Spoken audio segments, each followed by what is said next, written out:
চাঁদ মসজিদ রোড, আমিনবাগ, পুরাতন বিদ্যুৎ অফিস সংলগ্ন, কামরাঙ্গীরচর, ঢাকা হাফেজ ছাত্রদের সম্মানসূচক পাগড়ি উপলক্ষে আয়োজিত আজকের এই বার্ষিক ইসলাহি মাহফিল, দোয়া মাহফিল, অত্র মজলিসের সম্মানিত সভাপতি, সদরে মজলিস, আমন্ত্রিত উলামায়ে কেরাম, আমার সামনে উপবিষ্ট দ্বীনী ভাই ও পর্দার আড়ালের মা ও বোনেরা,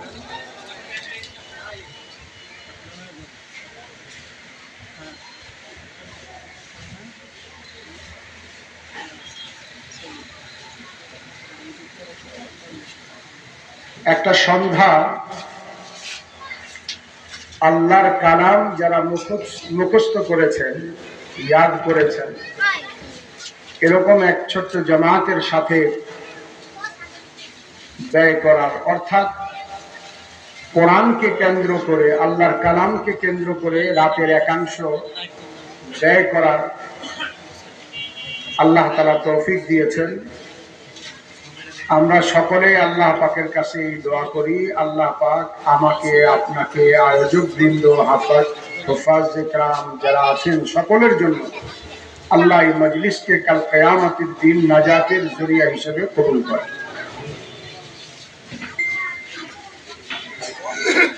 যদিও মজলিসটি আহলে কোরআনের হাফেজদের, ইতিপূর্বে হয়তো অনেকে আলোচনা করেছেন এবং বিশেষ করে আমার ভাই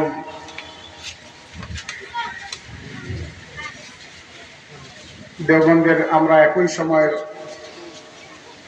মাওলানা মুশতাকুর নবী, উনি আসবেন এবং এ সম্পর্কে ইনশাআল্লাহ বিস্তারিত কথা বলবেন। আমি আপনাদের সামনে অল্প কয়েকটি কথা, যে কথাগুলি আমাদের ছাত্র, অভিভাবক, এলাকাবাসী এবং সাধারণ মুসলমানদের কাজে আসে, এরকম দু চারটি কথা আলোচনা করার চেষ্টা করি। সর্বপ্রথম একটি কথা,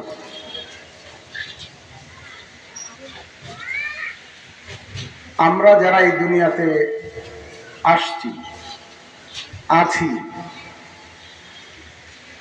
বা যারা এসে চলে গেছেন, বা যারা পরবর্তীতে আসবেন, আপনারাই বলেন, আমরা কেউ কি এই দুনিয়াতে ইচ্ছা করে এসেছি?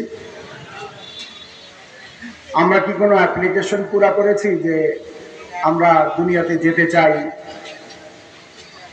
কোনো ফর্ম পুরা করেছি? তাহলে আমরা কি আসছি না আমাদেরকে পাঠাইছি? তাইলে আমরা আসি নাই, আমাদেরকে পাঠানো হয়েছে। তাহলে এই প্রশ্নের সাথে আবার আর একটা প্রশ্ন জাগে, আমরা যদি নাই এসে থাকি, আমাদেরকে যদি পাঠানো হয়ে থাকে, তাহলে আমরা প্রেরিত, মাবউস, আমাকে, আপনাকে পাঠানো হয়েছে। তাহলে প্রশ্ন জাগে, কে পাঠাইছেন এবং কি জন্য পাঠাইছেন? দুইটা প্রশ্ন, কে পাঠাইছেন এবং কি জন্য পাঠাইছেন। একটা প্রশ্নের উত্তর মোটামুটি আমরা মুখস্থ করে ফেলছি, সেটা হলো, কে পাঠাইছেন? আল্লাহ তাআলা। কিছুটা আমাদের মুখস্থ আর কিছুটা বুঝো আছে। আমরা বুঝি যে আমরা ইচ্ছা করে আসি নাই। মুমিন হিসেবে আমরা বিশ্বাস করি আমাদের স্রষ্টা মালিক আল্লাহ, আল্লাহ আমাদেরকে পাঠিয়েছেন। হায়াত আল্লাহর হাতে, মউত আল্লাহর হাতে।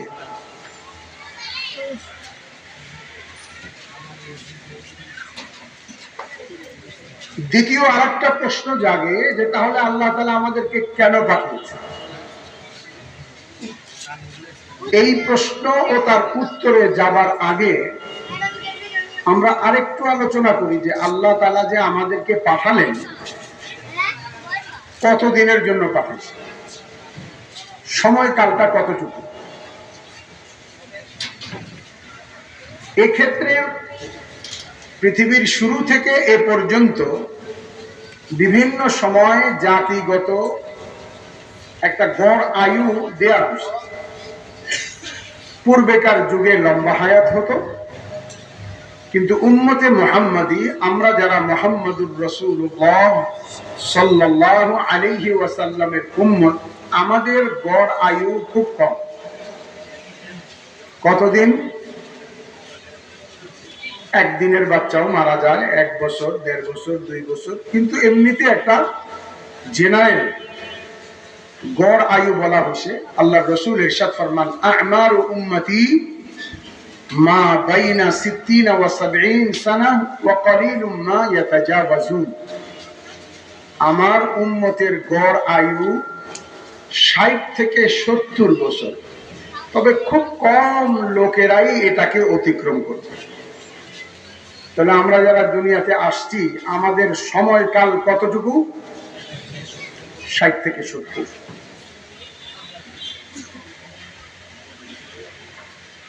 এটাই স্বাভাবিক, এবং এটাকে ম্যাক্সিমামও বলতে পারবে। এর চেয়ে বেশি এই জামানাতে খুব একটা যায় না। এবং এই মৃত্যুটা নিশ্চিত না অনিশ্চিত? নিশ্চিত। কতটা নিশ্চিত? যে এই দুনিয়াতে কেউ মারা গেলে মানুষ আশ্চর্য হয় না। কেউ মারা গেলে আশ্চর্য হয় না, দুঃখ পায়, আফসোস করে, খারাপ লাগে, কিছু কথা মুখস্থ লিখে ফেলে অমুকের অকাল মৃত্যুতে। মৃত্যুর আবার কি কাল আসে? তো অকাল মৃত্যু আইলো বলতে,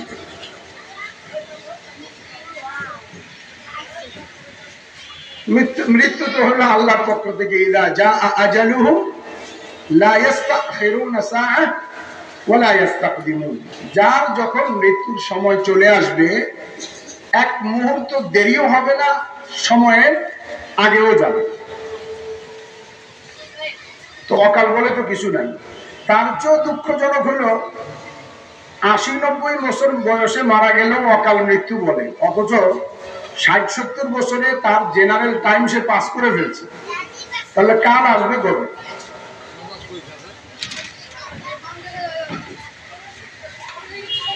তো 1 নম্বর কথা হলো মৃত্যুটা নিশ্চিত। আর দ্বিতীয় কথা হলো মানুষ এই দুনিয়াতে মরবে, এটা এতটাই নিশ্চিত যে মৃত্যুটাকে মানুষ আশ্চর্য মনে করে। মৃত্যু হওয়াটা এটা কোনো আশ্চর্যের বিষয় না। কেউ মারা গেলে ইন্না লিল্লাহি ওয়া ইন্না ইলাইহি রাজিউন এটা পড়ে, ও বড় ভালো মানুষ ছিল, আফসোস করে, ইস আমি দেখতে যেতে পারলাম না, ইত্যাদি ইত্যাদি অনেক অবস্থার অবতারণা হয়, ঘটে। কিন্তু কেউ আশ্চর্য হয় না যে এটা কি করে সম্ভব, কিভাবে মারা যাইতে পারে, এটা বলে। কারণ জানে মৃত্যু হওয়াটা নিশ্চিত, এটা কোনো আশ্চর্যের বিষয় নয়। কিন্তু কেউ বেঁচে থাকাটা আশ্চর্য। এই দুনিয়াতে বেঁচে থাকাটা কিসের? আশ্চর্য। দুনিয়াতে মরে যাওয়াটাই স্বাভাবিক, বেঁচে যাওয়াটা অস্বাভাবিক। এটা একটা আলামত শুনেন। ধরেন কামরাঙ্গীর চরে এক লোক, তার বয়স 110 বছর বেশি নাই, এরকম ধরে নিলাম ফর এক্সাম্পল। এখন জনে জনে তার ছবি তুলে, আর তার ছবি বিভিন্ন গণমাধ্যমে, সামাজিক যোগাযোগ মাধ্যমে তার ছবি দেয়। ছবি দিয়ে কি বলে যে কামরাঙ্গীর চর কিংবা অমুক এলাকাতে এক লোক 110 বছর হয়ে গেছে তার বয়স, এখনো তিনি জীবিত আছেন। আচ্ছা বলেন তো, এই মেসেজটা দিয়ে সে কি বুঝাইতে চাইছে? অনেক লোকই তো আছে, কারো 80 হয়েছে, কারো 90 হয়েছে, কারো 70 হয়েছে, কারো কথাই তো বললো না। 110 বছর হয়েছে তার কথা বলছে। কেন বলছে? বাহ্যিক ভাবে বলা মনে হয় যে তার বয়স বেশি, এটাকে জানান দিছে। আসলে ব্যাপারটা এরকম না। আসলে ব্যাপারটা হলো তার এই মেসেজের মধ্যে একটা ইঙ্গিত বাহক মেসেজ হলো, এটা একটা আশ্চর্যের বিষয় যে একটা লোক 110 বছর এখনো জীবিত আছে। এই লোকটা মরার কথা, মরে নাই। এই লোকটা মরে যাওয়ার কথা, কিন্তু এখনো মরে নাই। বাইসা কেমনে রইল? এটা কিসের বিষয়? আশ্চর্যের বিষয়। কিন্তু মরে গেলে 120 বছরে মরলে তাও বলবে না, আর একদিনের বাচ্চা মারা গেলেও বলবে না যে একদিনের বাচ্চা মারা গেল, কেমন আশ্চর্যের বিষয়, এটা বলবে। তাহলে এক হলো দুনিয়ার জীবনটা খুব অল্প সময়, আর মৃত্যুটা খুবই নিশ্চিত। এতটাই নিশ্চিত যে মৃত্যু সম্পর্কে কেউ আশ্চর্য হয় না। বাঁচলে আশ্চর্য হয়, তাও বেশি দিন না, 120 বছর 30 বছর হলে আশ্চর্য হয়। এই জামানা আগে মানুষ অনেক লম্বা হায়াত পেত। এই উম্মতের মধ্যেও হযরত সালমান ফারসি রাদিয়াল্লাহু তাআলা আনহু সম্পর্কে এক বর্ণনা মতে, মুখতালিফ বর্ণনা আছে, এক বর্ণনা মতে হযরত সালমান ফারসি 240 বছর হায়াত পেয়েছে। কিন্তু এই জামানাতে 120 পাওয়া মানেই হলো আশ্চর্যের বিষয়। এখনো মরে নাই। আর দুনিয়ার জীবনটা 120, 30, 200, 250 যদি হয়, আখিরাতের তুলনায় দুনিয়ার জীবনটা খুবই সামান্য। কতটা সামান্য, কতটা ছোট? প্রথম কথা হলো, আখিরাতের তুলনায় দুনিয়ার জীবনটাকে সীমাবদ্ধ করা এটা পসিবল না, সম্ভব না। আমরা অনেকে বলি না যে দুনিয়ার জীবন 2.5 মিনিট, 3 মিনিট আখিরাতের তুলনায়। এটা এক হিসাবে বলা যায়, আর এক হিসাবে বলা যায়। এক হিসাবে বলা যায়, সেটা হলো আখিরাতের একদিন দুনিয়ার 1000 বছরের তুলনা। আখিরাতের একদিন দুনিয়ার 1000 বছরের সমান। তাহলে আধা দিন 500 বছরের সমান। আধা দিনে ধরেন 6 ঘন্টা, তাহলে 3 ঘন্টা হবে 250 বছরের সমান। 1.5 ঘন্টা হবে 125 বছরের সমান। 30-40 মিনিট হইব আমাদের এই 60-70 বছরের জিন্দগি। আধা ঘন্টার জীবন। কেউ হয়তো এই হিসেবে বলতে পারে দুনিয়া আখিরাতের তুলনায় আধা ঘন্টা সময়। কিন্তু আসলে আখিরাতের সাথে কম্পেয়ার করলে, তুলনা করলে দুনিয়ার জীবনকে কোনো সময় সীমাবদ্ধ করা সম্ভব নয়। কারণ আখিরাত অনন্তকালের, আখিরাত লা নেহায়া, আখিরাত অসীম, আর দুনিয়া সীমিত। অসীম জায়গাকে, অসীম বস্তুকে সীমিত বস্তুর সাথে কম্পেয়ার করা, তুলনা করা যায় না।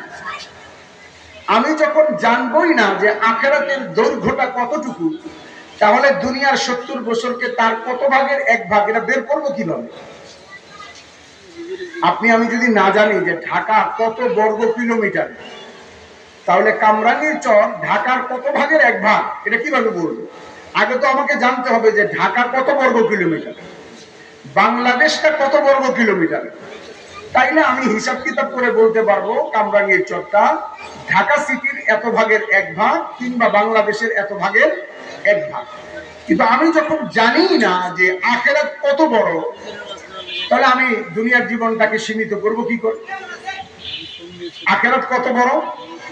ইমাম গাজালি রহমতুল্লাহ আলাইহি একটা উদাহরণ দিয়েছেন, আমরা সকলে বহুবার শুনেছি।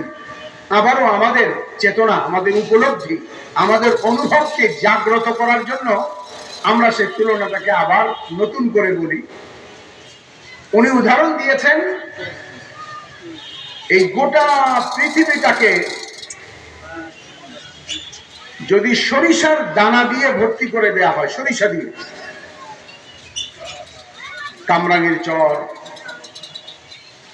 বুড়িগঙ্গা নদী, ঢাকা সিটি, পদ্মা, মেঘনা, যমুনা, এরপরে ঢাকা, চট্টগ্রাম, সিলেট, বরিশাল, যশোর, রাজশাহী, খুলনা, এরপরে বাংলাদেশ, ইন্ডিয়া, পাকিস্তান, এরপরে সামনে কাতার, কুয়েত, ইমারাত, Oman, Saudi Arab, Jordan, Syria, তারপরে সামনে ইউরোপ, টার্কি থেকে শুরু করে তুর্কি, England, Greece, Netherland, German, Norway, Sweden, Switzerland, Atlantic মহাসাগর, এরপরে Canada, America, Latin America, Panama, Mexico, Chile, Argentina, আর এদিকে পূর্ব দিকে প্যাসিফিক ওশান, প্রশান্ত মহাসাগর, অস্ট্রেলিয়া, নিউজিল্যান্ড, ফিজি আইল্যান্ড। এই বিশ্বটাকে যদি সরিষার ছোট ছোট দানা দিয়ে একদম জমিনটাকে ভরে ফেলা হয়, আসমান পর্যন্ত এটাকে ভরে ফেলা হয়, এরপরে যদি আল্লাহ পাক একটা পাখি নিযুক্ত করেন যে তুমি যাও আর একটা সরিষা নিয়ে আসো, তোমার যেতে লাগবে 500 বছর, আর এটা নিয়ে তুমি আর এক জগতে আসবে, আমি তোমার জন্য জায়গা নির্ধারণ করে দিচ্ছি, ওখানে রেখে আসবে 500 বছর। তাহলে 500 বছর যেতে, 500 বছর আসতে, এই 1000 বছর পর পর একটা সরিষা নিবে, 1000 পর পর একটা সরিষা নিবে, 1000 পর পর বছর পর পর একটা সরিষা নিবে। কত হাজার, কত লক্ষ, কত কোটি, কত নীল, কত সংখ্য, কত বিলিয়ন, কত ট্রিলিয়ন বছর পরে কামরাঙ্গীর চর সরিষা মুক্ত হবে জানা নাই, কত হাজার লক্ষ কোটি বছর পরে দুনিয়া সরিষা মুক্ত হবে জানা নাই। তবে এতটুকু বলা যায় এটা পসিবল, এটা সম্ভব, এটা হতে পারে যে এই পৃথিবী একদিন না একদিন সরিষা মুক্ত হবে। তবে যে কোনো ব্যক্তি, পুরুষ কিংবা নারী, ঢাকা কিংবা অন্য মফস্বলের, আরবি ভাষী বা অনারব, শিক্ষিত কিংবা অশিক্ষিত, পুরুষ কিংবা মহিলা, যে কেউ মারা যাক, মৃত্যুর পরে তার আখিরাতের জীবন যেটা শুরু হবে সেটা এই সরিষা মুক্ত করা সময়ের চেয়েও দীর্ঘ, অর্থাৎ এত লম্বা যে সেটা কখনো শেষ হবার নয়। আখিরাত এত দীর্ঘ, এত লম্বা, এতদিন। তাহলে দুনিয়া খুব ছোট, আখিরাত অনেক বড়। যতভাবে তুলনা করা যায়, মরুভূমি, আমাদের দেশে তো বালু রাস্তায় আসে, ঝাড়ু দিলে একত্র করা যায়, মরুভূমির বালুকে ঝাড়ু দিয়ে একত্রিত করা যাবে? সাহারা মরুভূমি, আরব দেশের মরুভূমি, আফ্রিকার, পশ্চিম আফ্রিকার সাহারা মরুভূমি। আমরা একটা দেশে গেছি, সুদানের পাশে, রিপাবলিক চাঁদ, প্রায় 1000 বা 1200 কিলোমিটার ওই দেশের রাজধানী পর্যন্ত যে রাস্তা চলা হয়েছে গোটাটাই বালুর উপরে। 1000 কিলোমিটার তো আমরা দেখছি। এরপরে লিবিয়া, পশ্চিম আফ্রিকা, সব বালু আর বালু, বালু আর বালু, বালু আর বালু। এই বালুর প্রতিটা বালু, একটা বালুকণাকে যদি বলা হয় 100 বছর, উঠে আনা হলো, আবার 100 বছর একটা বালু আনা হলো। যদি জাহান্নামীদেরকে বলা হয় যে এই সমস্ত বালু, প্রত্যেকটা বালু 100 বছর করে গণনা করতে করতে করতে করতে করতে করতে করতে করতে করতে যেদিন বালু মুক্ত দুনিয়া হবে ওই দিন তুমি জাহান্নাম থেকে বের হবে, তবুও জাহান্নামী খুশি হয়ে যাবে যে একদিন বের হওয়া যাবে। কিন্তু বস্তুত আসল প্রকৃত অবস্থা হলো, তারপরেও এই বালুমুক্ত পৃথিবী হতে পারে বা বালুর সমসংখ্যক সময় অতিক্রান্ত হতে পারে, কিন্তু জাহান্নামী জাহান্নাম থেকে কোনোদিন বের হবে, বিশেষ করে যারা কুফর অবস্থায় দাখিল হবে। দুনিয়ার জীবনটা হলো একটা সুই নিয়ে কেউ যদি বঙ্গোপসাগরে চলে যায়, প্রশান্ত মহাসাগরে চলে যায়, আটলান্টিক মহাসাগরে চলে যায়, যেখানে তাকাইলে পানি ছাড়া আর কিছুই নাই। ইংল্যান্ড থেকে ওয়াশিংটন ডিসি আটলান্টিকের প্রস্থ অর্থাৎ চওড়া প্রায় 7.5 ঘন্টা বিমান চলার পরে ইংল্যান্ড থেকে ওয়াশিংটন গেছে। এই গোটা 7.5 ঘন্টা প্লেন আটলান্টিক মহাসাগরের প্রস্থ অথবা চওড়ার উপর দিয়ে চলছে। এই মহাসাগরে কেউ যদি সূচ দিয়ে একটু পানি উঠায়, সূচের আগার 1 ফোঁটা পানি, এটা হলো দুনিয়া। আর গোটা সমুদ্র আটলান্টিক মহাসাগর, প্রশান্ত মহাসাগর, আরব সাগর, পারস্য উপসাগর আর বঙ্গোপসাগর, ভারত মহাসাগর সহ পৃথিবীর আনাচে কানাচে নীল নদ আর বাংলাদেশের বিভিন্ন নামের নদী, এই সমস্ত নদী নালা পাহাড় পর্বতের হ্রদ আর মহাসাগর হলো আখেরাতের জীবন। সূচের আগার 1 ফোঁটা পানি হলো দুনিয়ার। এক কথায় এই আলোচনাটা হলো দুনিয়াটা ছোট, আখেরাতটা বড়। এটা আমরা যতটা মুখ দিয়ে বলি, এটা যদি দিল দিয়ে বুঝি, অন্তর দিয়ে অনুধাবন করি, তাহলে আখেরাতের জন্য কিছুটা কামাই করা, উপার্জন করা সহজ। 70 বছরের জীবন যে কোনো সময় মৃত্যু হয়ে যেতে পারে। আজকে রাতেও হাজারো লাখো মানুষের মৃত্যু হবে, কিন্তু 70 বছরের একটা জীবনের প্রত্যাশার কারণে দৈনিক সরকারি স্বীকৃতভাবে 8 ঘন্টা মেহনত করে। 8 ঘন্টা। আমরা গত সপ্তাহে মালয়েশিয়া থেকে আসছি, একটা কারখানাতে গেছি দাওয়াত দেওয়ার জন্য। তো সেখানে একজন শ্রমিক বলতেছে, কথা প্রসঙ্গে বলছে, হুজুর 8 ঘন্টা 12 ঘন্টা না, আমাদের এই কারখানায় এক লোক গত 3 দিন যাবত 72 ঘন্টা ডিউটি করছে। 72 ঘন্টার ভিতরে সে বিস্কিট আর অন্য রেডিমেড খাবার খাইছে আর চেয়ারে বসে একটু ঘুমাইছে। শিপমেন্ট অর্থাৎ মানে উৎপাদন অনেক বেশি, এটাকে প্যাকেটিং করার জন্য ওভারটাইম দরকার। সে 3 দিন পর্যন্ত দিন রাত 24 ঘন্টা ডিউটি করছে। 70 বছর বাঁচতেও পারে, নাও বাঁচতে পারে। অনিশ্চিত আনসার্টেন একটা জীবনের জন্য যদি এক নাগারে 72 ঘন্টা কাজ করা যায়, তাহলে 5 ওয়াক্ত নামাজ আখেরাতের অনন্তকালের জন্য পড়া কি খুব কঠিন কিছু? কিচ্ছু। এক কথায় কেউ যদি অন্তর থেকে অনুধাবন করে, অনুভব করে যে দুনিয়ার জীবনটা খুব ছোট, খুবই ছোট। দুনিয়ার যত সম্পদ, ধন সম্পদ, সব কিছুই পানিতে লেখার মতো। পানিতে মধ্যে আঙ্গুল ঢুকায় যদি কেউ লেখে, সাইন করে, মনে হয় না অনেক কিছু করছে, কাইটা ফেলছে, তাকায় দেখবেন কিচ্ছু নেই।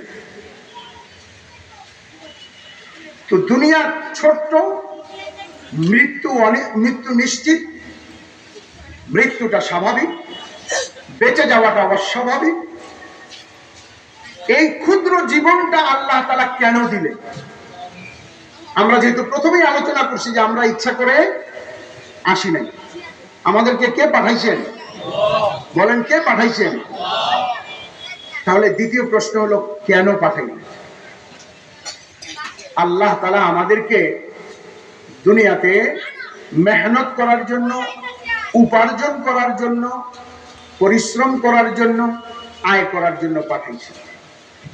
তবে কি আয় করতে? টাকা আয় করতে না। এখানকার জায়গা জমি, দোকান পাট, বাড়ি ঘর উপার্জন করার জন্য না। কারণ আমরা যদি দুনিয়া উপার্জন করি, কতটুকু করব বলেন তো ভাই? কতটুকু করতে পারবো? আমরা যারা সাধারণ এই মাটিতে এসে বসছি, এখানে 1000 কোটি টাকার মালিক তো আর কেউ তেমন নাই। থাকতেও পারেন, স্বাভাবিকভাবে না। 1000 কোটি, 10,000 কোটি, 10,000 কোটি ডলার, 1 লক্ষ কোটি ডলার কামাই করতে করতে করতে করতে আমি আর আপনি যদি কারুনের চাস্ত ভাইও হয়ে যায়, কারুন পরিমাণ মাল জমা করলাম, কারুন পরিমাণ, তাতেই বা লাভ কি? কতটুকু পোশাক পরিধান করব, কয় লোকমা খাবার খাবো, আল্লাহ তাআলা এটা আসমানে 50,000 বছর পূর্বে, জন্মেরও 50,000 বছর পূর্বে আল্লাহ তার কুদরত দ্বারা যখন সমস্ত মাখলুককে সৃষ্টি করছেন, প্রথম সৃষ্টি করছেন কি? কলম। প্রথম কি সৃষ্টি করছেন? কলম। কলমকে বলছেন উক্তুব, লেখো। কলম জিজ্ঞাসা করছে, ইয়া আল্লাহ মাযা নাকতুব, আল্লাহ কি লিখব?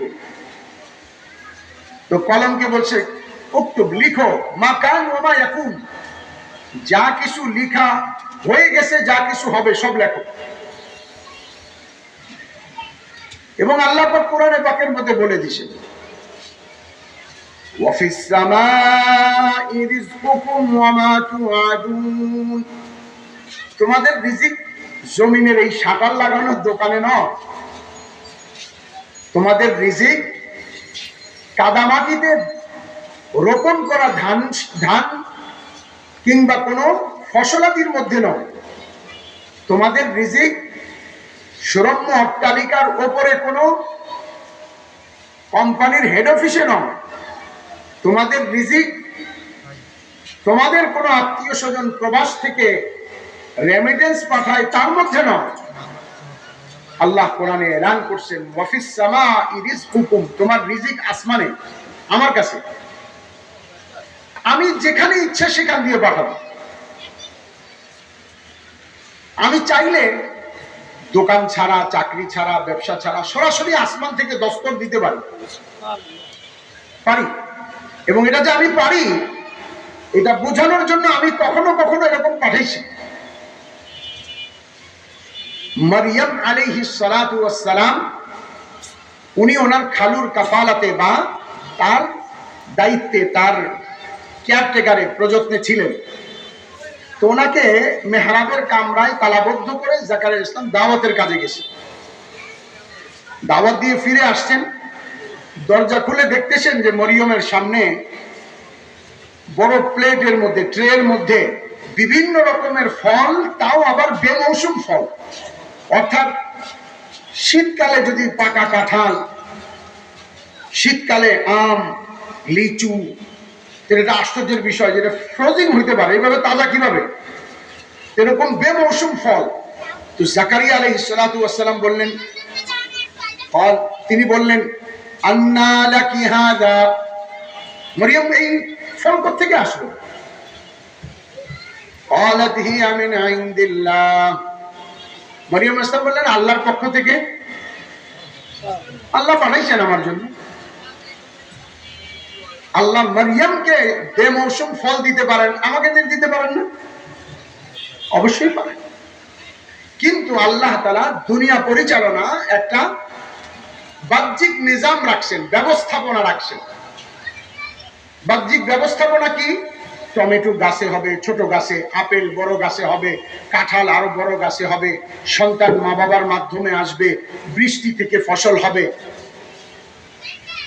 চাইলে আমি আল্লাহ তাআলা ব্যতিক্রম করতে পারতেন, বৃষ্টি ছাড়া ফসল হইতে পারে, মানুষ মা বাপ ছাড়া হইতে পারে, যেমন আদম হোসেন, মানুষ বাপ ছাড়া হইতে পারে, যেমন ঈসা হোসেন, ঈসা আলাইহিস সালাম বাপ ছাড়া হোসেন। মারিয়াম আলাইহিস সালাতু ওয়াস সালাম একটু কাজে, যে কোনো তার মানবিক প্রয়োজনে একটা এলাকায় গেছে। তো আল্লাহ তাআলা বলতেছেন সূরা মারিয়ামের মধ্যে, রাসূল করিম সাল্লাল্লাহু আলাইহি ওয়াসাল্লামকে, ওয়াযকুর ফিল কিতাবি মারইয়াম ইযিন তাবাদাত মিন আহলিহা মাকানান শারকিয়্যা فاتخذت من دونه حجابا فأرسلنا إليها روحنا فتمثل لها بشرا سويا। জিবরাইল আলাইহিস সালাতু ওয়াস সালাম তার কাছে মানুষের আকৃতি নিয়ে আসছেন। মারিয়াম আলাইহিস সালাতু ওয়াস সালাম আশ্চর্য বোধ করছেন, নীরবে নিভৃতে এরকম একজন পরপুরুষ, বেগানা পুরুষ। তো তিনি তাকে বলছেন, قالت إني أعوذ بالرحمن منك إن كنت تقيا। দেখেন, আপনি যদি আল্লাহকে ভয় করেন আমি আপনার ব্যাপারে আল্লাহ পাকের আশ্রয় চাচ্ছি, আল্লাহ পাকের পানাহ চাচ্ছি। قال انما انا رسول ربك। জিবরাইল আলাইহিস সালাম বললেন যে আমি মানুষ না, আমি আল্লাহর পাকের পক্ষ থেকে প্রেরিত একজন ফেরেশতা। লিআহাবা লাকি গুলামান যাকিয়া, আমি আপনাকে একটা পুত্র সন্তানের সুসংবাদ দেওয়ার জন্য আসছি। قالت أنى يكون لي غلام ولم يمسسني بشر ولم أك بغيا। কিভাবে আমার সন্তান হবে? আজ পর্যন্ত কোনো মানুষ আমাকে স্পর্শ করেনি, অর্থাৎ কোনো পুরুষ। ওয়ালাম আকু বাগিয়া, আর আমি কোনো নাফরমান, অবাধ্য নই।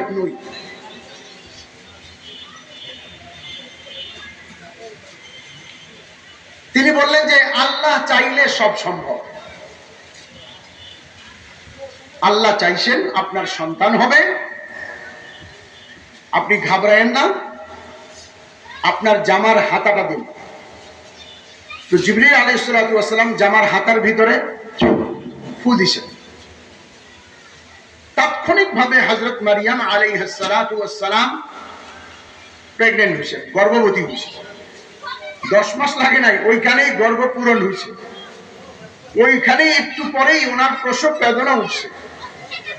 আর ওনাকে বলছে আপনি একটু নিচু এলাকায় যান। জিবরিল আলাইহিস সালাম সরে গেলেন আর বললেন যে আপনার জন্য আল্লাহ তাআলা পানির ব্যবস্থা করছে, খেজুর গাছের মধ্যে খেজুর আছে। ওয়াহুজ্জি ইলাইকি বিজিদইন নাখলা তুসাকিত আলাইকি রুতাবান জানিয়া।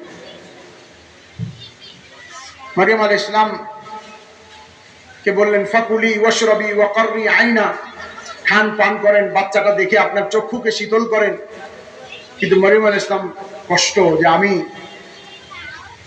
আমি যখন যাব কওমের কাছে, তা আমি কি বলবো তাদেরকে, কি উত্তর দিব তাদেরকে? কওমের লোকেরা বলতে লাগলো ইয়া উখতা হারুন মা কানা আবুকি মুরাআ সাউইন ওয়া মা কানাত উম্মুকি বাগিয়া।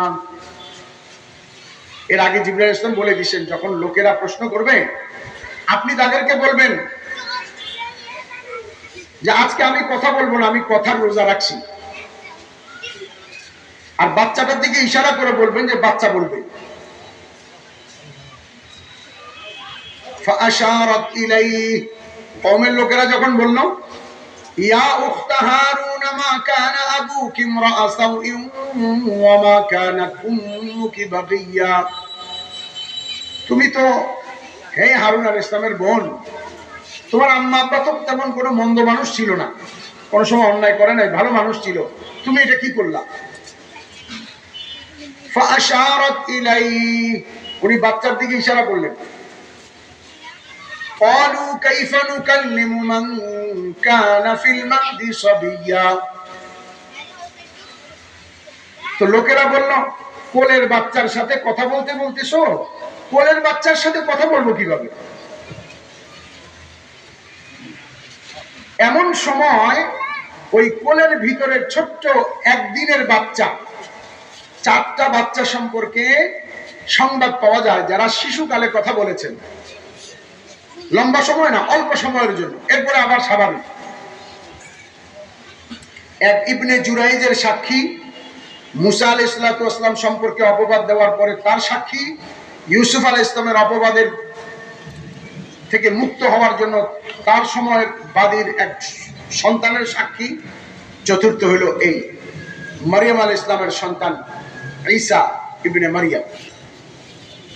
তো ঈসা আলাইহিস সালামের দিকে যখন ইশারা করছে, তো ঈসা তখন ছোট্ট কোলের একদিনের বাচ্চা কাপড়ের ভিতর থেকে তখন স্পষ্ট বলতে লাগলেন ক্বালা ইন্নী আব্দুল্লাহ, বললেন যে আমি আল্লাহর বান্দা। আতানিয়াল কিতাবা ওয়া জাআলানি নাবিয়্যা, আল্লাহ আমাকে কিতাব দিয়েছেন, অর্থাৎ আমি সামনে কিতাব প্রাপ্ত হব। ওয়া জাআলানি নাবিয়্যা, এবং আল্লাহ আমাকে নবী হিসেবে নির্বাচিত করেছেন। আল্লাহ যা ইচ্ছা তা করতে পারেন। দুনিয়া গাছে যেমন ফল ধরে, মানুষেরও গাছ হইতে পারত, যে মানুষ গাছ লাগাবে, গাছের থেকে মানুষ হবে।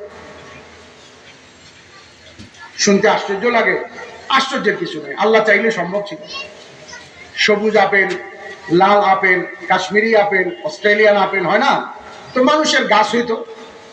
সাদা মানুষের গাছ, কালো মানুষের গাছ, চকলেট মানুষের গাছ, সাদাও না কালোও না, লাল মানুষের গাছ, বীজ আইনে লাগাইতো, যেটা বাঁচার ওইটা বাঁচত, যেটা মরার সেটা ঝরে পড়তো।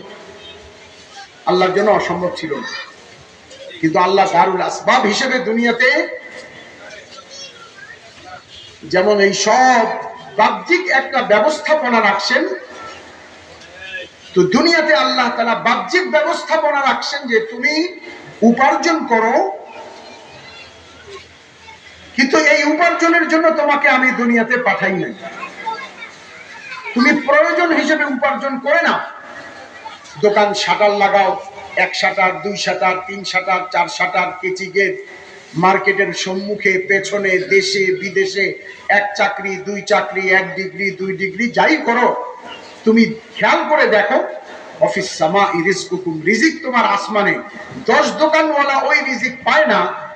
অনেক সময় হাফ দোকানওয়ালা, হাফ দোকান এই জন্য বললাম যে আমাদের পুরনো ঢাকার ইসলামপুরেও আসে হাফ দোকান, মানে মাথা উপরেও বেশি না, নিচেও বেশি না, অল্প একটু জায়গা, কাপড় এমন ভাবে রাখা, চিন্তার বিষয়, ঢুকলো কিভাবে? আগে ঢুকছে পরে কাপড় রাখছে, না আগে কাপড় রাখছে পরে ঢুকছে, নাকি পিছন দিয়ে কোনো ফাঁক আছে, কিভাবে ঢুকছে, এটা একটা চিন্তার বিষয়। এরকম ছোট্ট দোকানে আল্লাহ তাআলা রিজিক বেশি দিচ্ছেন। 10 শাটারওয়ালা মাস শেষে লোকসান গুনতেছেন, আছেন এরকম? 10 ডিগ্রিওয়ালা 10,000 টাকার বেতনে চাকরি করতেছেন। আঙ্গুরটা অর্থাৎ টিপসই লাগানেওয়ালা মালয়েশিয়াতে কারখানায় কাজ করে লাখ টাকা কামাই করতেছেন, দেখে আসলেন। তো রিজিক বাহ্যিক ভাবে এই রিজিক উপার্জনের জন্য আল্লাহ দুনিয়াতে পাঠান নাই। হ্যাঁ, তবে এটা ঠিক, যদি কেউ মনে করে যে আমি দোকান করবো না, চাকরি করবো না, ব্যবসা করবো না, বসে থাকবো, আমার উপরে রিজিক যা আসবে তা খাবো, এটা কতিপয় লোকের জন্য ঠিক হইলেও ইন জেনারেল ভাবে এটা আল্লাহ পাকের হুকুম নয়। আল্লাহর হুকুম তুমি চেষ্টা করবে, কিন্তু তোমার চেষ্টার শেষ প্রান্তে তুমি বলবে আমার রিজিক অতটুকু হবে যতটুকু আমার আল্লাহ চাইবে, আমি অতটুকুই পাবো যতটুকু আল্লাহ তাআলা দিবেন, আমি অতটুকুই খেতে পারবো যতটুকু আল্লাহ আমার তকদিরে লিখে রাখছে। এই উপার্জনটা করব, কিন্তু এই উপার্জনের জন্য আল্লাহ আমাদেরকে পাঠান নাই। তাহলে কি উপার্জনের জন্য পাঠাইছেন? কারণ দুনিয়া উপার্জন যেটা, এইটা যদি উপার্জন করতে করতে করতে আমি আর আপনি কারণ পরিমাণ মালও কামাই করি, তাতে লাভ তো নাই। তার কারণ এটা নিয়ে যাওয়া যাবে না, দুনিয়া নিয়ে যাওয়া যাবে নাকি? আপনাদের এখানে দুনিয়া নিয়ে যাওয়া যায়? মরলে নেওয়া যায়? কেন নেওয়া যায় না? কেন নেওয়া যায় না? কেন? মরলে আপনার দোকান, আপনার টাকা, অথবা কমপক্ষে ক্রেডিট কার্ড অথবা স্বর্ণের বক্সটার সাথে নিয়ে যান না, নেওয়া যায় না কেন?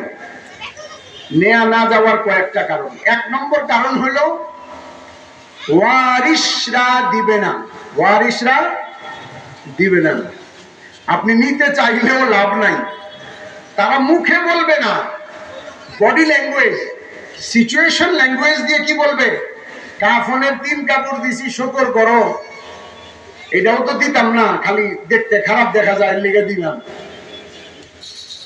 কাফনের যে 3টা কাপড় দিছি, আল্লাহ শুকর আদায় করো, যাও। আর বাকি সব আমাদের, বাকি সব আমাদের। তাহলে 1 নম্বর হলো ওয়ারিশরা দিবে না। ধরেন কারো হাতে স্বর্ণের আংটি আছে, অনেক মহিলারাই আসেন, আংটি চুড়ি আছে, ওই অবস্থায় ইন্তেকাল করছে, মারা গেছে। একজন মহিলা মারা গেছেন, তার হাতেও চুড়ি আছে, আংটিও আছে স্বর্ণের, পুরুষরা তো স্বর্ণের আংটি জায়েজ নাই, এই জন্য উদাহরণটা মহিলাদেরকে দিয়ে দিলাম। তো তার হাতের চুড়িও স্বর্ণের, আংটিও স্বর্ণের, আর তার অসুস্থতার কারণে হাত ফুলে গেছে, স্যালাইন দিছে বা কোনো কিছু, হাত অনেক ফুলে গেছে। এখন চেষ্টা করা হচ্ছে তার চুড়িটাকে হাত থেকে খোলা যায় কিনা, কোনোভাবেই খোলা যাচ্ছে না। আংটি খোলা যায় কিনা, কোনোভাবেই খোলা যাচ্ছে না। এখন আপনার আমার কি মন্তব্য, আপনাদের কি মন্তব্য? চুড়ি আর আংটি ছেড়ে দিবে, যে দাফন হয়ে যাক? যদি ধনী মানুষ হয়, যে 1 কোটি 10 কোটি টাকা আছে, এই আধা ভরি 1 ভরি স্বর্ণতে তাদের কিছু যায় আসে না, মার্কেট আছে, দোকান আছে, টাকা আছে, পয়সা আছে, ছেড়ে দিবে? এরপরেও ছাড়বে না। তো সব থাকুক, তোমারে 3 কাফনের কাপড় বা 5 কাফনের কাপড় দিছি, তুমি এটাই শকর করো। চুরি টাইনা খোল, ব্যথা তো পাইবো না। এখন একজনকে করবো টাইনা খোল, ওই খোলা যায় না, তো প্লাস আইনা দিবে, প্লাস তার কাটা, বলে এটা দিয়ে কাইটা ফেলা, স্বর্ণ তো বাইঞ্জা পরে গালাইয়া পরে বেঁচে ফেলি। বলে আংটিও খোলা যায় না, প্লাস দিয়ে আংটিও কাট। গোসল করানেওয়ালা বলছে, আরে ওনার তো একটা দাঁত আছে স্বর্ণে, ওনার একটা দাঁত আছে স্বর্ণের। আগের দিনে স্বর্ণের দাঁত বাধাই করতো না, নাকি জানেন না? হ্যাঁ, এটা কৌতুক আছে তো।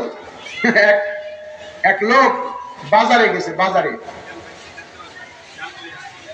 তো বাজারে যাওয়ার পরে তার হাতে একটা ভালো আংটি আর ঘড়ি। তো মাছওয়ালাকে দেখাইবার জন্য সে জিজ্ঞাসা করে একটু, যে আমার হাতা উঠাই যাবে, এই মাছটা কত? এইভাবে যে জিজ্ঞেস করতেছে, মানে আমার হাতের ঘড়ি আর আংটি এগুলা দেখ, কত দামি জিনিস, আমি গ্রাহকটা কেমন, এই মাছ কত? তো মাছ যে বিক্রি করে, মাছ বিক্রেতা যে, তার আবার স্বর্ণের একটা দাঁত লাগানো ছিল। তুমি ঠোঁটটা উঠাই বলতেছে মাছ 200 টাকা। মানে আপনি ঘড়ি দেখাইছেন, আমি দাঁত দেখাই দিলাম। আপনার যেই পরিমাণ ঘড়ি আর আংটিতে আছে, তার চেয়ে বেশি আমার দাঁতে আছে। তো আগে এরকম থাকতো না, দাঁত, স্বর্ণের দাঁত।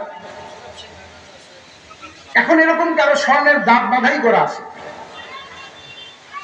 তো যদি দাঁত বাধাইয়ের 2 রকম আছে, একটা আছে খোলা যায়, একটা হলো ফিক্সড। যদি খোলা যায় তাইলে তো আর কোনো চিন্তাই নাই, ওটা তো খুলে ফেলাইব। যে আগে পারে সেই আঙ্গুল দিয়ে ওটা বাইর করে ফেলবে। এমনি লাশের কাছে ডরে যায় না, কিন্তু ওই দাঁত খোলার ব্যাপারে কোনো ভয় লাগে না। মুখে আঙ্গুল দিয়া তারপরে দাঁত খুলছে, ডরায় না যে কামড় দিয়ে যদি দূরে ভয়, ওই সময় ভয় নাই দুনিয়ার লোক। আর যদি দাঁতটা খোলা না যায়, তাহলে মাসলা জিজ্ঞাসা করবে। আমি নাম বললে চিনবেন, এই জন্য নাম বলবো না, স্থানটা বলবো।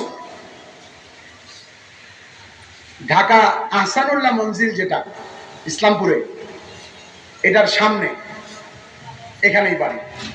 বাকি পরিচয় আর বলবো না। তো বাপ মারা গেছে, বাপের এরকম একটা স্বর্ণের দাঁত লাগানো। তো তার মেয়ের জামাই আমার পরিচিত, সে আমাকে নিয়ে গেছে। তার ছেলেরা রাজনৈতিক একটা পরিচয় আছে, পুরনো ঢাকার সাবেক সংসদ সদস্য হাজী সেলিম সেখানে ছিল, উপস্থিত ছিল। তো ওই ছেলে আমাকে আড়ালে নিয়ে গিয়ে মাসলা জিজ্ঞাসা করতেছে যে হুজুর, আমার আব্বার মুখে একটা স্বর্ণের দাঁত লাগানো আছে, তো এইটা সহ দাফন করতে কি কোনো অসুবিধা? বাহ, আমার আজও মনে আছে, এটা অন্তত পক্ষে 25 বছর আগের কথা। আমার আজও মনে পড়ে তার হিকমতের কথা, যে দুনিয়া মানুষ যখন কামাই করে, দুনিয়ার জন্য সময় ব্যয় করে, দুনিয়ার জন্য সে ত্যাগ স্বীকার করে, তো দুনিয়া কামাই করার হিকমতও শিখে, দুনিয়া কামাই করার আখলাকও শিখে। দুনিয়া কামাই করার হিকমত, স্বর্ণের দোকানে যাবেন, কিনেন আর না কিনেন, পেপসি একটা ধরাই দিবে, আপনার বিবেকে লাগবে পেপসিটা খাই আবার আর এক দোকানে যাবো, থাকা লইলেন। কি সুন্দর আখলাক, এটা আখলাক না না। ও আপনারা তিনজন গেছেন, 3টা পেপসি খাওয়াইছে, আপনারা একটু পরে ভোতা ছুরি দিয়া জব করে 300 পেপসির পয়সা উসুল করে ফেলবে। আখলাক না। কিন্তু দুনিয়ার লাইনে মানুষ বাহ্যিক এই আখলাকটা শিখছে। যদি নাও কিনে তাও কিছু বলবে না, না অসুবিধা নাই, ঠিক আছে।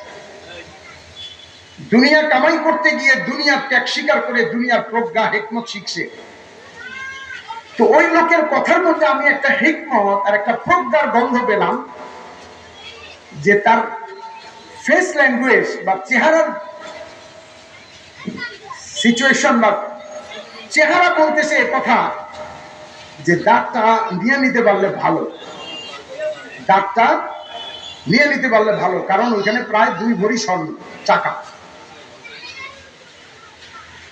কিন্তু মাসলা কিভাবে জিজ্ঞাসা করছে, যে এই দাঁত আব্বার লাগানো, এটা থাকলে কি কোনো সমস্যা? মানে কি, যে আমাদের তো দরকার নাই, স্বর্ণ দিয়ে আমরা কি করব, কিন্তু আব্বার কোনো সমস্যা না হয় কবরে এই স্বর্ণের কারণে শেষা না খায়, এরকম কোনো বিষয় নাই তো এখানে। আসলে কোনো আব্বার ফিকির, ওই ফিকির থাকলে অন্য চিন্তা করতো। আসলে ফিকির কি, দাঁতটা নিয়ে নেওয়া যায় কিনা। আমি জিজ্ঞাসা করলাম, দাঁতটা কি খোলা যায়, লাগানো যায় এই সিস্টেম নাকি ফিক্স? বললো না, ফিক্স, লাগানো একদম। আমি বললাম যে এমনিতে কবরে কোনো সমস্যা নাই, তবে আপনাদের যদি খুব বেশি দরকার হয় তাইলে প্লাস আইনা টাইনা সিরা খুলে নিতে পারেন। না না না না না, কোনো অসুবিধা না থাকলে ঠিক আছে, অসুবিধা না থাকলে ঠিক আছে। তো দুনিয়া কারণ পরিমাণ কামাই করলেও লাভ এই জন্য নাই যে 1 নম্বর তো নিতে চাইলে আপনার ওয়ারিশ আপনাকে দিবে না। দিবে? চশমাটা নিতে দিবে, ঘড়িটা নিতে দিবে, আংটিটা নিতে দিবে? দিবে না। 2 নম্বর যদি নিয়েও যান, ধরেন আপনি আইনি ভাবে উইল করে গেলেন, আমার মৃত্যুর পরে এত এত টাকা, আমার ব্যবহৃত chair table, dressing table, fridge, air condition, আমার টাকা পয়সা সিন্দুক যা আছে এই সব কিছু আমার কবরটা 1 বিঘা ধরে ঘুইরা আমার সমস্ত ফার্নিচার, জমি জমা, টাকা পয়সা সহ আমার কবর দিবেন। যদি ওসিয়ত করে যান, সেই ওসিয়ত কার্যকর করাও হয়, তাতে কি কোনো লাভ আছে? কি লাভ নাই? মানে হলো ফেরেশতারা তো ঘুষ খায় না। এটা যদি এই দেশের সরকারে বলা হইতো, অতীতের যে কোনো সরকার নিকটবর্তী হলে খুব বেশি ভালো হইতো, তারা হয়তো বা এটা দিয়ে আপনারা কিছু করে দিত। কিন্তু ফেরেশতা লা ইয়াসুন আল্লাহ মা আমারহুম ওয়া ইয়াফআলুনা মা ইউমারুন, তারা আল্লাহ যা বলছে তার বাইরে কোনো কিছু করে না। তার মানে হলো মাটিতে নিয়ে গেলেও কি নাই, লাভ নাই। সুতরাং দুনিয়া এর পেছনে সময় ব্যয় করে, সময়টা নষ্ট করে লাভ নাই। আল্লাহ তাআলা আমাদেরকে, ওই যে শুরুর কথা, আমরা আসি নাই, আল্লাহ আমাদেরকে পাঠিয়েছেন। কেন পাঠিয়েছেন? উপার্জন করার জন্য। কি উপার্জন করার জন্য? আল্লাহ তাআলা আমাদেরকে দুনিয়াতে পাঠাইছেন দ্বীন, ঈমান, নেক আমল, তাকওয়া, তাওয়াক্কুল, সবর, শুকর, রিজা বিল কাজা, আল্লাহর সিদ্ধান্তে সন্তুষ্ট থাকা, দিয়ানত, আমানত, শুজাআত, হুব্বুল্লাহ, আল্লাহর ভালোবাসা, হুব্বুর রাসূল, রাসূলের ভালোবাসা। এগুলি কামাই করার জিনিস, যেটা আমরা আজ পর্যন্ত এর জন্য 8 ঘন্টা করে দোকানে, 10 ঘন্টা 12 ঘন্টা দোকানে সময় দিছি, চাকরিতে সময় দিছি, কিন্তু এই গুণাগুণগুলি উপার্জন করার জন্য না কোনো ওলামাদের সোহবতে গেছি, না মাদ্রাসায় গেছি, না তাবলীগে গেছি। যার কারণে বাংলাদেশ বিগত 50 বছর পূর্বের অবস্থান থেকে বর্তমান অবস্থা, বাংলাদেশ 50 বছরে 100 গুণ ধন সম্পদে আগে বাড়ছে, কিন্তু অন্তরের এই সকল আভ্যন্তরীণ সম্পদ কিংবা ইন্টারনাল অ্যাসেট বা এই ধরনের গুণাগুণ থেকে সমস্ত ব্যাপকভাবে মুসলমান ফকির, মিসকিন, অসহায়, কাঙ্গাল ছাড়া আর কিছু না। সুতরাং আমাদের আবেদন হলো যে আমরা আমাদের সময়টাকে ঈমান, আমল, তাকওয়া, তাওয়াক্কুল, সবর, শুকর, হুব্বুল্লাহ, হুব্বুর রাসূল, ফিকরে আখিরাত, শৌকে জান্নাত, খৌফে জাহান্নাম, এই বিষয়গুলি অন্তরে যদি স্থির করতে পারি, এই অন্তরটাই হাত পা চোখ কানকে পরিচালিত করবে, আল্লাহর হুকুমে পরিচালিত করবে, নবীর তরিকায় পরিচালিত করবে। জান্নাত তো জান্নাত, কবর জান্নাত, কবর তো কবর। দুনিয়ার জীবন কুড়ে ঘরে ছাউনিতে বসবাস করলেও আল্লাহ তাআলা ওই কুড়ে ঘরে ছাউনিতে আল্লাহ জান্নাতের সুখ দিবে। এই জন্যই আদর্শ এই মেহনত ও পরিশ্রমের মাধ্যমে ঈমান, তাকওয়া, তাওয়াক্কুল অর্জন করার জন্য রাজি আছি না ইনশাআল্লাহ? এটার জন্য কি বলেন, বৎসরে একবার ইসলাহি মাহফিল হলে বৎসরে একবার কথা শুনলেই তো চলবে নাকি? ধরেন আজকে রাত্রে আপনারা বাসায় গিয়ে একদম পুরানো ঢাকার হাজির বিরিয়ানি, হানিফের বিরিয়ানি, কাচ্চি বিরিয়ানি সব খাবেন। আগামী বছর ৩রা সেপ্টেম্বর পর্যন্ত আর কিছু খাইবেন না। আগামী বছর আবার ভালো খাবার আয়োজন করবেন। বাইসে থাকা যাবে? এখানে আসা যাবে? বহু আগেই কোথায় চলে যেতে হবে? কবরে চলে যেতে হবে। আমরা কি বলি যে প্রতি একদিন 1000 রকমের বিরিয়ানি আর 10 রকমের বাহারি খাবারের চেয়ে তার চেয়ে প্রতিদিন 2টা রুটি দিও, তাও ভালো, অন্তত পক্ষে বেঁচে থাকার মতো। ঠিক তেমনি ভাবে আজকে ঘটা করে এক মজলিসে 10 জন আলেম বয়ান করলেন, আলহামদুলিল্লাহ ভালো খাবার, কিন্তু এর অর্থ তো এই নয় যে আগামী 3রা সেপ্টেম্বর পর্যন্ত না খাইলেও চলবে, ঈমানের কথা না শুনলেও চলবে, সোহবতে উলামা ইকরাম না পাইলেও চলবে, দ্বীনি কিতাব মুতালা না করলেও চলবে, ঈমানের কথা না শুনলেও চলবে না। প্রতিদিন আমাদেরকে ঈমানের কথা বলতে হবে, শুনতে হবে। তালিমের মজমায় হাদিসে রাসূলের তালিমের মধ্যে উলামাদের সোহবতে বসতে হবে। তবে মনে রাখতে হবে, চিকিৎসা যেমন অভিজ্ঞ প্রফেসর ডক্টরকে দিয়ে করতে হয়, ঠিক তেমনি ভাবে দ্বীনের সকল মেহনত, চাই সেটা মাদ্রাসা, চাই সেটা খানকা, চাই সেটা তাবলীগ, অভিজ্ঞ উলামা ইকরাম যেটাকে বলবেন সেটাকে দিয়েই করতে হবে। বাহ্যিক ভাবে হাসপাতাল বানাইছে, এমআরআই মেশিন, এক্সরে মেশিন, ডাক্তারের প্যাড, কলম, ল্যাব, তারপরে পরীক্ষাগার, সব ঠিক, সব সমান। শুধু ডাক্তার সাহেবের ডিগ্রিটা নাই, এমবিবিএস করে নাই, এক দোকানে ওষুধের নাম মুখস্থ করছে। এই হসপিটালে গিয়ে যদি সে বসে, রোগী কি বাড়িতে যাবে সুস্থ হয়ে, না কবরস্থানে যাবে? এক ডাক্তার সাহেব কবরস্থানে যাওয়ার সময় খালি রুমাল দিয়ে চেহারা ঢাকে দেখে, এইভাবে কবরস্থানের সারা রাস্তা ভালো, কবরস্থানের সামনে আসলে চেহারা ঢাকে। একজনে বলছে, হুজুর আপনি এইভাবে কবরস্থানের সামনে চেহারা ঢাকেন কেন?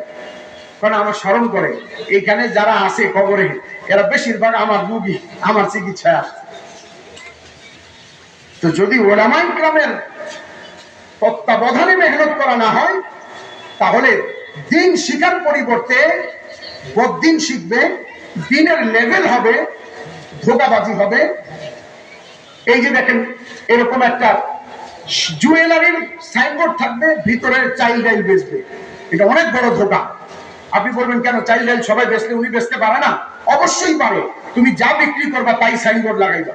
তুমি সাইনবোর্ড লাগাইছো জুয়েলারির, ভিতরে বেচতেছো চাইল্ড ডাইল, এটা ধোঁকাবাজি, প্রতারণা, এটা করা চলবে না, তোমার বিরুদ্ধে মামলা হবে। সুতরাং দ্বীনের লেভেল লাগায় তাবলীগের নাম দিয়ে ওলামাদের থেকে বিচ্ছিন্ন হয়ে কাজ করবে, এটা হতে দেয়া যায় না। এটা যে করবে সে নিজেও বুঝে না যে সে তার নিজের অজান্তে, সে দ্বীনের ক্ষতি করে বসতেছে, সে বুঝতেছে না।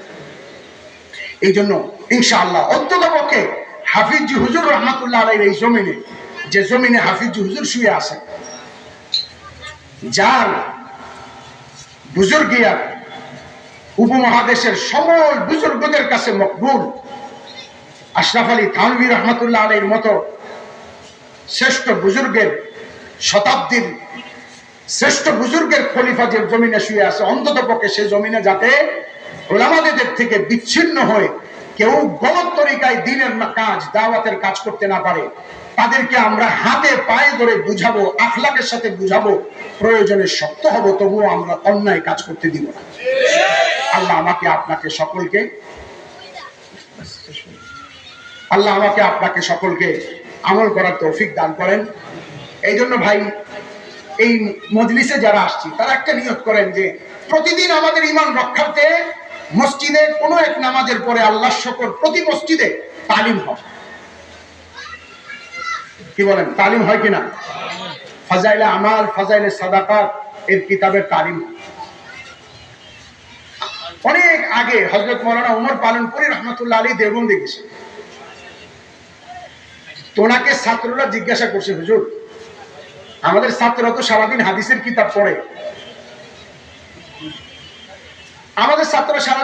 কিতাব পড়ে, আমরাও কি আসরের পরে তালিম করব? क्या हमारे लिए भी जरूरी है कि फज़ाइल अमाल की तालीम करें? तो मौलाना उमर पालनपुरी साहब रहमतुल्लाह अलैहि আহলে দিল আলেম ছিলেন, দাওয়াতের মেহনতকে দিল থেকে বুঝতে পারছিলেন, আর ইলমে গভীরতা ছিল, দুইটার সমন্বয় ছিল। যদি না থাকতো তাইলে নাউজুবিল্লাহ, আল্লাহ মাফ করুক, আজকের যেমন কথা কইয়া ফিতনা লাগাইছে এরকম কোনো কথা কইয়া দিত। তো মৌলানা উমর পালনপুরি সাহেব রহমতুল্লাহ আলাইহি কি বলছেন, খুব আসানির সাথে বলছেন, हाँ भाई फिर भी जरूरी है, हाँ तारपरों जरूरी। बोलছেন हजरत क्यों, क्या वो जरूरी?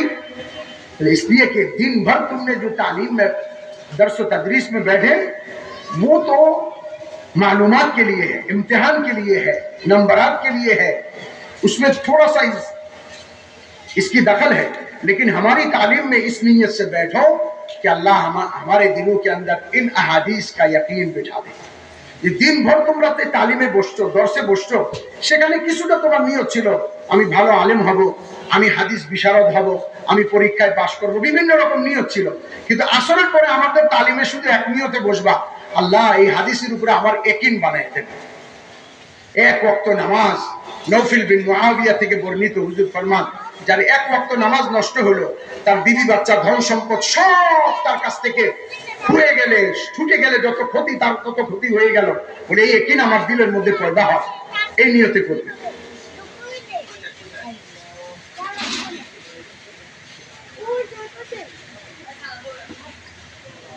একজন ছাত্র, একজন লোক জিজ্ঞাসা করছে, মৌলানা ওমর পালনপুরি সাহেবকে জিজ্ঞাসা করছে, हजरत दावत की जरूरत ज्यादा है या तालीम की?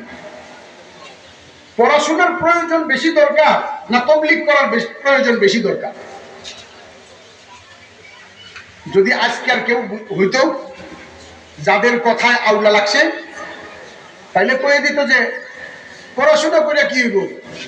তাদের ভাষ্য হলো কাগজ আর কলম সে দীন কা কাম নেই হতা। নাউজুবিল্লাহ। হয়তো এরকম কোনো কথা বলতো যেটাতে আরো ফিতনা বাড়তো, আগুন লাগাই দিত। মৌলানা ওমর পালনপুরি সাহেব রহমাতুল্লাহ আলাইহি আহলে দিল, আহলে ইলম আর দাওয়াত ও তাবলীগের মেহনতের তিনটার মজমুয়া ছিল, তিন লাইনে তার অভিজ্ঞতা ছিল, আর বুজুর্গদের সোহবত ছিল, বড়দের নেক নজর ছিল। এই জন্য উনি চিন্তা করলেন, ক্যা করো, ক্যা বাতাও, কি করি, এই লোকটারে কি বলি? এরা যদি বলি যে পড়াশোনা বেশি দরকার, এ তাবলীগ ছেড়ে দিব, আর এরা যদি বলি তাবলীগ বেশি দরকার, পড়াশোনারে হালকা মনে করবে। উনি বলেন একদম হঠাৎ করে আল্লাহ তাআলা আমার দিলের মধ্যে একটা উত্তর দিলেন, মুঝে সুঝায়া, উর্দুতে সুঝা মানে আমারে বুঝাইলে না। আমি তারে বললাম, अच्छा भाई ये बताओ खाने की जरूरत ज्यादा है या पीने की? তুমি আমারে আগে এটা বলো, খাওয়া বেশি দরকার না পানি বেশি দরকার? তো লোক চিন্তা করে যে শুধু পানি খাইতে থাকলে তো পেট ভরবে না, খানা লাগবে, আর শুধু খানা খাইতে থাকলে গলায় আটকে যাইব, পানির তো লাগবে, তাহলে তো বাঁচন যাবে না। অনেকক্ষণ চিন্তা করে, হুজুর खाना पानी दोनों ही की जरूरत है। মৌলানা ওমর পালনপুরি সাহেব বলেন, इसी तरह ঠিক এমনি ভাবে দাওয়াত আর তালিম, অর্থাৎ দাওয়াত ও তাবলীগের কাজ এবং ইলমে দ্বীনের পড়াশোনা দুটোটারই প্রয়োজন, দুটোটাই করবে, দুটোটাই লাগবে। হ্যাঁ, সাধারণ মানুষ দাওয়াত তাবলীগে সময় বেশি দিবে, আর তালিমে কিছু সময় বসবে, মাসলা মাসাইল যতটুকু জানার আলেমের কাছে জানবে, অর্থাৎ ইলমের দিকে তার সময় কম, তাবলীগে সময় বেশি। আর উলামা ইকরাম তালিম দর্স তাদরিসে তার সময় বেশি, আর যখন ছুটি ছাটা হবে তখন উম্মতকে কিছু সময় দিবে। এইভাবে সমন্বয় করে ব্যালেন্স করে এই মেহনতটাকে আগে বাড়াই নিতে হবে। এখন যারা এখানে আমরা বসে আছি সাধারণ সাথী, তারাই নিয়ত করেন যে আমাদের 3 দিন গাছ, বছরের চিল্লা, এই সব কিছু